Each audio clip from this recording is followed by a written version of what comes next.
Thank you very much, Patricia. We're going to move on now to the section in the report called, in the principal report, Section 1, Can Europe Avoid a Prolonged Slump? We will now call on Mr. Tom Healy from NERI to introduce the economic debate, and then we'll be moving on to Motion 1 in the name of the National Executive Council. So, is Tom Healy present?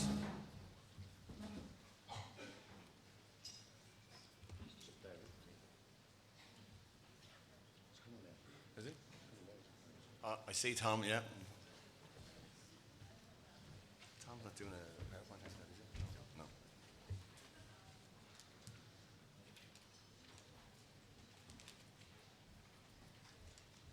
That's 2 of his 3 minutes used up. That's 2 of your 3 minutes used up.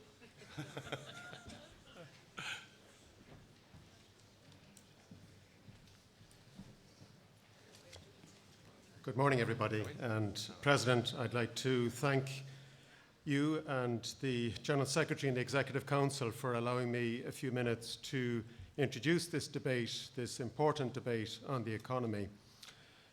The motions before us today concern not just the key areas of employment, pensions, public finances, wages, but it's also about the quality of life in our communities, for individuals, for families, for workers, for all those things that enable us to flourish as a community which GDP cannot adequately measure or track.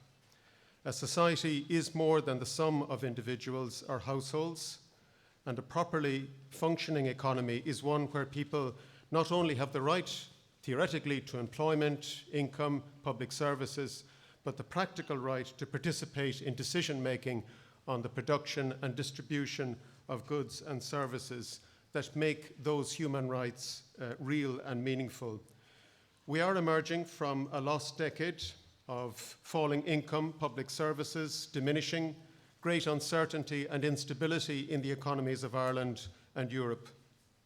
Some progress is being made recently in relation to both employment and income for some households, but far too many households still live in poverty, and far too many children suffer from a lack of proper support and investment in early years. The trade union movement needs to continue its work of defending and advancing the interests of working people, all working people, not just those who happen to be members of trade unions at this time. The survival and future relevance of the trade union movement will depend on its capacity to demonstrate that it delivers economic and social progress for its members, but also that it can forge alliances with civil society for the promotion of social justice and equality. But that is not all. Defending and advancing the interests of working people is only 2 wheels of the carriage. We need to acknowledge and talk about 2 other wheels, and these relate to society, economy, and all the political arrangements that we envisage in 10, 20 or 30 years' time. If we are not to fall into the trap of another boom in house prices, with wages and services struggling to catch up with a rising population and a housing market under severe stress, we need a radical change in the direction, purpose, and implementation of public policy. And I'm afraid that I don't see much evidence that lessons really have been learned from the recent economic collapse, and furthermore, that the will and the understanding is there to effect a shift in public policy. However, it is easy to be critical and to say what is wrong. To outline, substantiate, develop, and argue for an alternative political economy on the island of Ireland will require understanding, wisdom, tact, courage, perseverance, and leadership from the trade union movement. In other words, from us. Who else is going to do it? Who else is there to lead the debate intellectually in the public marketplace for ideas?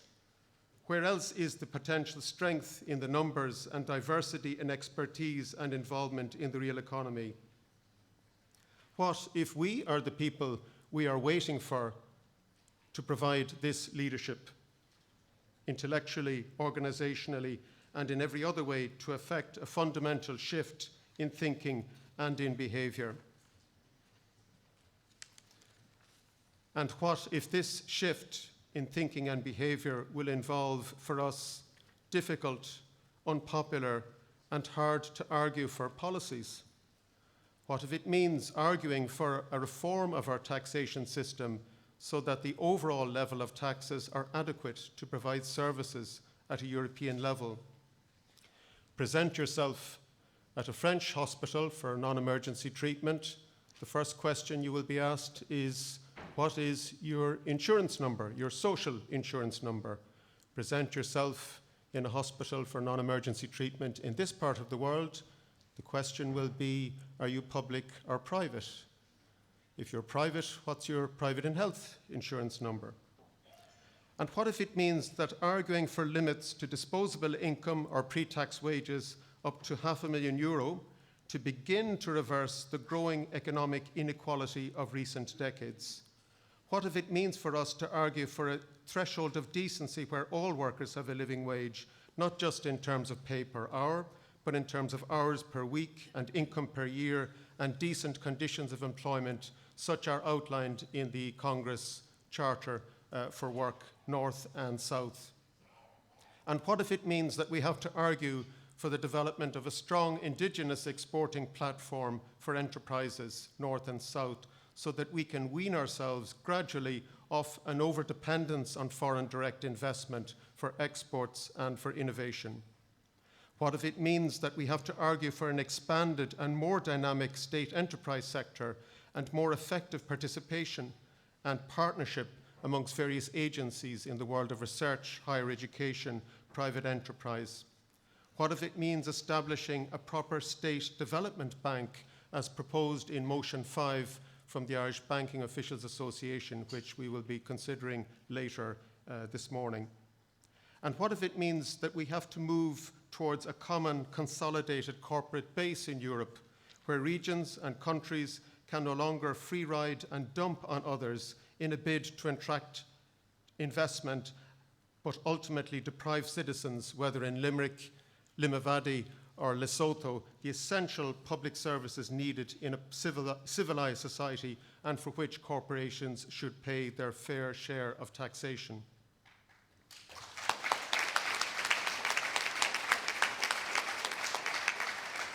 And what if it means that we have to move gradually towards a more European, never mind Scandinavian, level of employer social security contribution?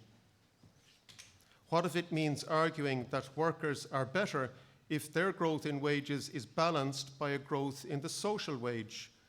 And what if it means that workers from the lowest paid to the highest paid contribute to a real and actually existing insurance, social insurance fund which will pay for health and lifelong learning and will protect our incomes when sick or pay pensions when we retire? I'm going to quote Milton Friedman, probably the first time he's been quoted at a biennial delegate conference of this movement. There is no free lunch. And the choice is ours as citizens, whether we fund investment in children through education, health and community services paid for out of local or central taxation, or whether we move to offload this responsibility to markets. The choice is ours whether we fund investment so desperately needed in homes for people, in mental health services, in water, broadband, renewable energy and other key services, rather than through a reliance on the markets, or in some cases, even philanthropy. Citizens and workers deserve better. We deserve choice, responsibility, and participation in the decisions that shape the future. And the trade union movement can play a leading role, if it wishes, in shaping that public debate, or it can sit back and allow others to drive the debate, but in ways that are inimical to working people and to the interests of those who are voiceless, marginalized, and excluded. And here, I must mention the continuing discrimination against the young unemployed because they are under 26 years of age, the treatment of lone parents, and the scandal of direct provision.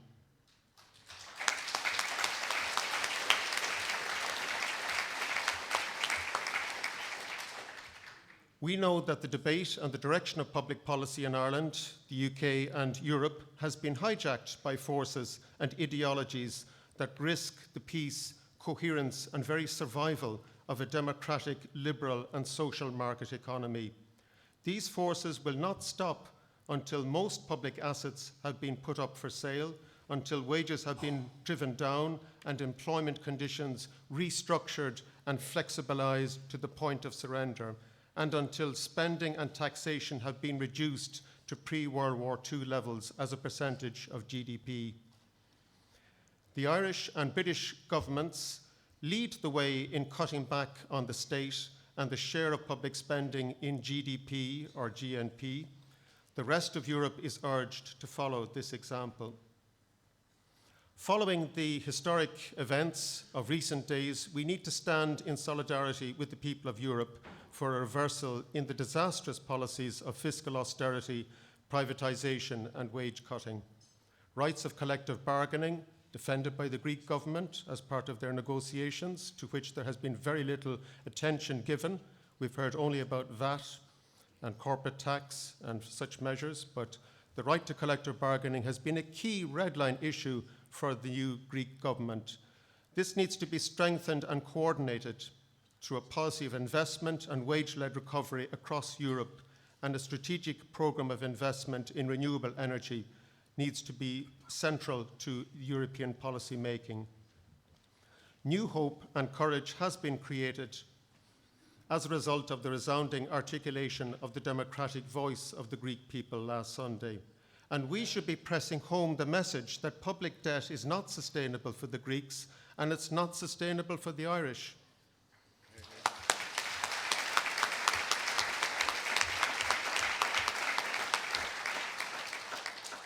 A programme of write-down in debt as well as rescheduling of debt is necessary at European level, and even the IMF recognises that.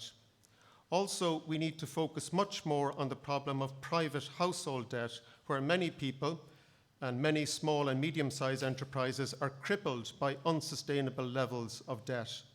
The answer to the problem of debt, whether public, corporate or private, is investment, growth and redistribution. The evidence shows that societies that promote equality can achieve high levels of growth and productivity. Looking back over the last few decades, with the collapse of communism, Euro-communism, and pre-third way social democracy, it seems that a spectre is haunting Europe, and it is a spectre informed not by worthy visions, ideals, and shared values, but by narrow national self-interest, the interests of capital over labour, and the supremacy of the market.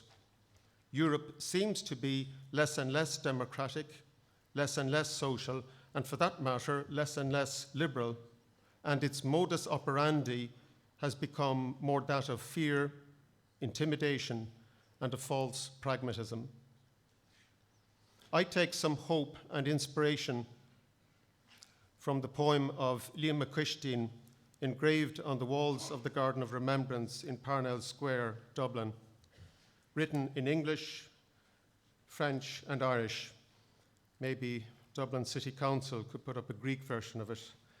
And it reads in English, "The vision became a reality. Winter became summer. Bondage became freedom. And this we left to you as your inheritance. O generations of freedom, remember us, the generations of the vision." And I think it sounds even better still in the language in which Liam McQuisteen wrote this poem. Rinnu firine den ashling, rinnu saure den givre, rinnu sirshe den dirshe, agus daga mar agifshe mar eiruchti, a glúnta na sirshe, cuinige oringe, glúnta na hashlinge. Is shinne glúnta na hashlinge. We are the generation of that vision. Agus bíoch tús leis an diasporacht, let the debate begin.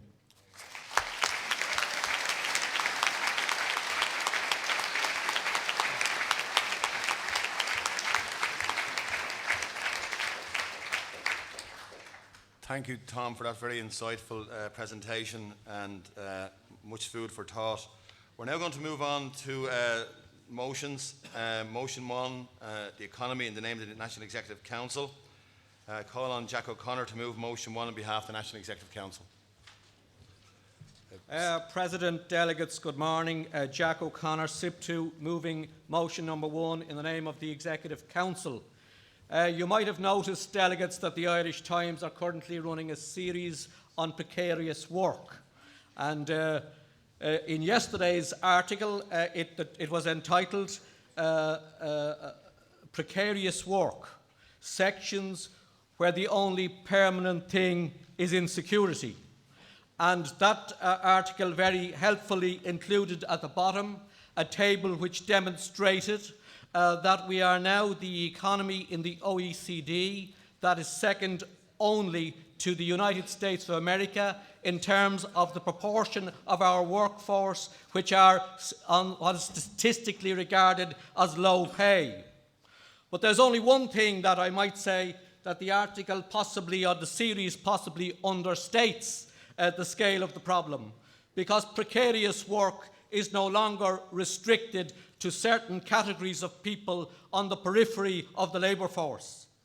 We have to understand precarious work for what it is. It is an essential characteristic of the ultra-liberal model that is now being installed not only in Ireland, but all across Europe and indeed the world. A model in which the idea of security and a guarantee of employment and all the things we took for granted as a result of the New Deal becomes the exception rather than the rule, and precariousness becomes the rule. It is, of course, delegates, a product of the dictatorship of the market, which is now establishing itself in the aftermath of the greatest economic collapse since the Wall Street crash of 1929. And it is, as all dictatorships are, with the passage of time, accompanied by its own narrative. And in this case, it's a narrative which disguises misery by sugarcoating it as in terms of language like those which IBEC uses about perpetual opportunity and so on. As though human beings had overnight forfeited one of their most essential characteristics, the need for security for themselves and for their families. They haven't, as we all know, of course, delegates. But what has happened in this state of ours, and increasingly in the developed world, is that working people have lost the confidence to believe that they can win. And our task in this movement, given the legacy that we are the custodians of, is to restore that belief in working people that they can win, we can win, and the essential things that we hold dear should be the things that everyone has as a guarantee. Only the trade union movement in the industrial arena can fulfill this role, delegates. But I put it to you seriously and honestly that if we are serious about the vow, this vow that we are taking this morning, this vow that we will fight back, I put it to you that if we are serious about that, it is a task which will challenge us to our very core. In terms of how we respond, for example, to the challenge of productivity, which for far too long we have left to the other side. Productivity is far too important to leave to the other side, because if we do, they disguise it by reference to they develop it by reference to their criteria rather than the criteria upon which working people and society depend. And in terms as well of the way we conduct the battle on the ground itself, not just in terms of the way we link wages to the organising challenge, collective bargaining strategies to the organising agenda, but also, and this is the real challenge for us as traditional institutions of working people, the way in which we step up to the challenge of shifting millions of euro over the next few years to support working people in the precarious economy to build their confidence not just in us as institutions, but in themselves as working men and women. And to do that in the knowledge that many, many thousands of them may never, ever join our institutions. We have to move from institutionalism that has afflicted our work to the task for which our movement was established, the task of organising working men and women so that they may have their fair share in the fruits of their labour. That task is more important now, comrades, than it has been for many, many years. And it is a task that is as doable as it always was if we have the courage to step up to the mark. I move the motion on behalf of the Executive Council, comrades.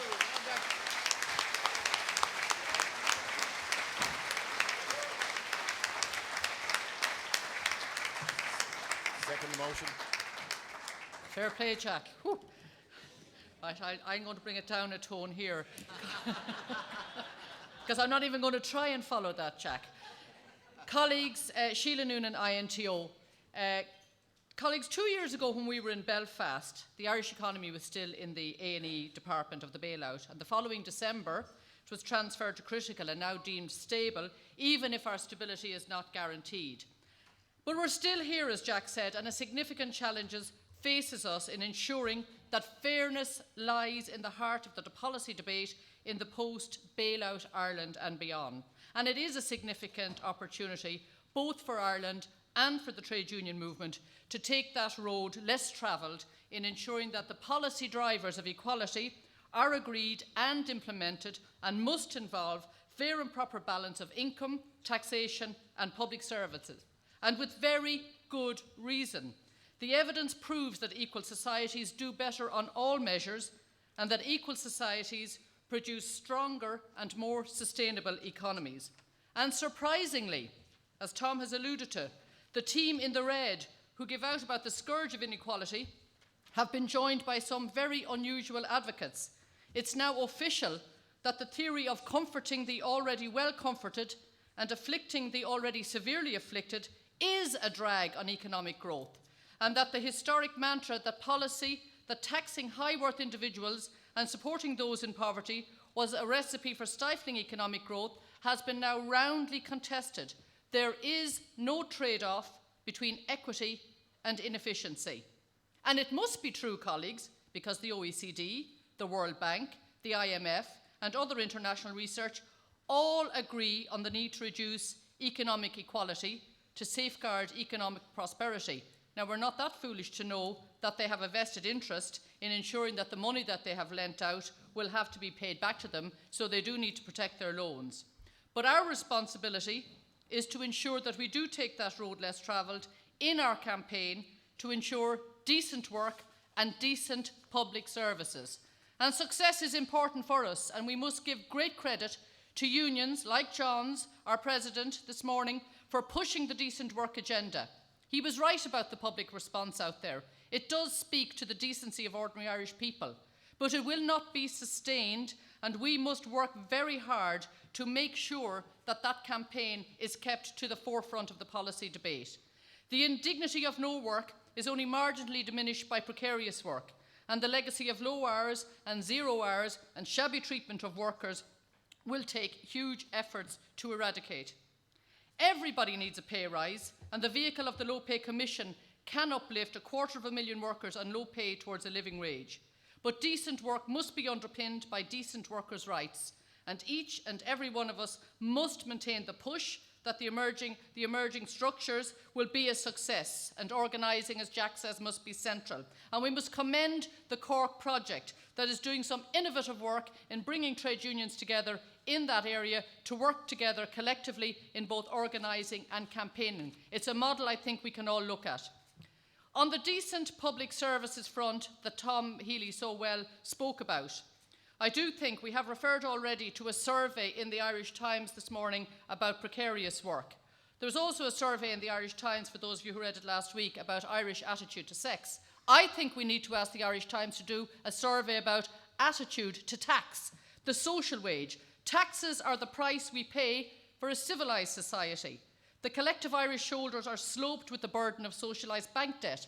Those of us working in the education sector are horrified that the annual payment of interest on our loans is the equivalent of the entire education budget for all of the people involved in education. That is a scandal. We cannot have a social wage, improve our childcare, improve our education, improve our healthcare, while the invisible weaponry of EU socialising debt is working against our interests.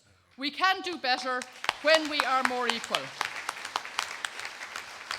But it has to be more than polemic, and it has to be more than policy. And we have to address internally our organising and our campaigning structures. We have our firepower from NERI. We will get our education from the Workers' College. We're working on our media strategy, and we have to organise. Let us renew our efforts and make sure that we can fulfil the legacy of this great movement. Thank you, colleagues. Thank you. Any speakers? Any speakers to motion number 1? Yeah, you come up to the rostrum and just give your name and organisation, please. My name is Mark Walsh. I'm with the ASTI executive, and I just wanted to take up the theme of vision versus reality, because Tom Neary spoke well about the vision becoming a reality, and I think that's really important given these type of conventions, because often it's not the case. We have in the motion talk about public services and how we need a new vision for public services and we need to fight back. But then you think, well, what's the reality? Well, the reality is the Lansdowne Road Agreement, which has just been negotiated by many unions here. And in the Lansdowne Road Agreement, paragraph 3.2, it endorses the government's public sector reform plan, which is essentially a neoliberal public sector reform plan. It says the government's reform agenda includes, but is not limited to, the public sector reform plan 2014 to 2016. Now, what does that say about public services? What's the vision they have for public services, which unions here seem to be prepared to endorse? They say that a new framework of competition for public services, that's what they want. The public service must transition away from the traditional block grant and move instead to a new approach based on releasing funds in return for delivering specified outcomes. The business model. That's in Lansdowne Road, which is what people here, apparently, the yes unions, want to sign up to. So you can have all your theory, you can have your vision, but if your reality and your practice and your action goes in the opposite direction, I judge you more by your actions rather than your rhetoric.